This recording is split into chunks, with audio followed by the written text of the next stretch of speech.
জঙ্গলি সিনেমায় জুটিবদ্ধ হলেন সিয়াম বুবলি। মস্কো উৎসবে বিশেষ জুরি অ্যাওয়ার্ড জিতল বাংলাদেশের ছবি নির্বাণ। বাংলাদেশের নতুন সিনেমায় পাওলিদাম। রবীন্দ্রসঙ্গীত শিল্পী রেজওয়ানা চৌধুরী বন্যা পদ্মশ্রী পদক গ্রহণ করেছেন ভারতের রাষ্ট্রপতির হাত থেকে। রজনীকান্ত ৩৬৮ কোটি টাকা পারিশ্রমিক নিয়ে এশিয়ার সবচেয়ে বেশি পারিশ্রমিক নেওয়া অভিনয় শিল্পীদের শীর্ষে জায়গা করে নিলেন। এক নজরে দেখে নেব বিনোদন দুনিয়ার আরও খবরাখবর। 1, 2, 3 ঢাকায় জমি জিতে নিন 100% ক্যাশব্যাক সহ 20 কোটি টাকার পুরস্কার। আবারও সিনেমা দিয়ে পর্দায় ফিরছেন সিয়াম আহমেদ। এম রাহিম নির্মিত জঙ্গলি সিনেমার পোস্টার প্রকাশ করে ভক্তদের চমকে দিয়েছিলেন এই নায়ক। আরেকটি পোস্টারের মাধ্যমে জানানো হলো সিনেমাটিতে সিয়ামের বিপরীতে অভিনয় করছেন বুবলি। এরই মধ্যে ঢাকার বিভিন্ন লোকেশনে সিনেমাটির শুটিং শুরু হয়েছে। ছবিটির কাহিনী ও চিত্রনাট্য করেছেন মুন ও স্বীকৃতি। এদিকে জঙ্গলি সিনেমা নির্মাতা এম রাহিমের শান সিনেমায় এর আগে অভিনয় করেছিলেন সিয়াম। জঙ্গলি মুক্তি পাবে ঈদুল আজহায়। ৪৬তম মস্কো আন্তর্জাতিক চলচ্চিত্র উৎসবে বিশেষ জুরি অ্যাওয়ার্ড জিতল বাংলাদেশের সিনেমা নির্বাণ।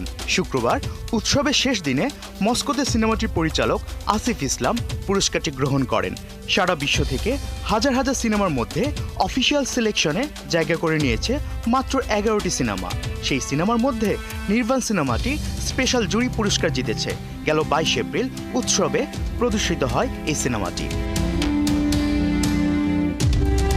শাকিব খানের সঙ্গে সপ্তাহ সিনেমায় দেখা গিয়েছিল পাওলিদামকে। এবার তাকে দেখা যাবে নীল জ্যোৎস্না নামে নতুন আরেকটি সিনেমায়। এটি পরিচালনা করছেন ফাকরুল আরিফিন খান। এরই মধ্যে সিনেমাটিতে অভিনয়ের জন্য চুক্তিবদ্ধ হয়েছেন পাওলিদাম। সরকারি অনুদানে এই সিনেমাটি নির্মিত হচ্ছে মোশতাক আহমেদের প্যারাসাইকোলজি বিষয়ক উপন্যাস নীল জ্যোৎস্নার জীবন অবলম্বনে। মে মাসের শেষ দিকে এই সিনেমা শুটিং শুরু হবে। একটানা চলবে জুলাই মাসের শেষ সপ্তাহ পর্যন্ত।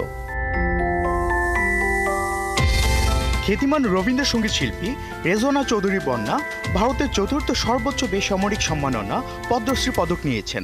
সোমবার সন্ধ্যায় দিল্লিতে ভারতের রাষ্ট্রপতি দ্রৌপদী মুর্মুর হাত থেকে এই পুরস্কার নেন তিনি। রাষ্ট্রপতি ভবনে আয়োজিত অনুষ্ঠানে ভারতের প্রধানমন্ত্রী নরেন্দ্র মোদী এবং স্বরাষ্ট্রমন্ত্রী অমিত শাহ উপস্থিত ছিলেন। তামিল সিনেমার জনপ্রিয় অভিনেতা রজনীকান্ত হিন্দি, তেলুগু, কন্নড় ও ইংরেজি ভাষার সিনেমাতেও দেখা গেছে তাকে।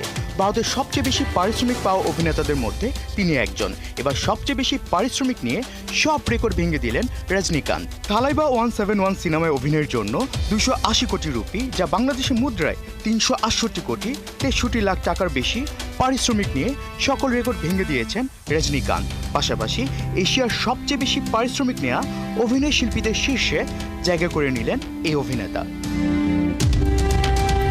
আফফান মিতুল, ৭১।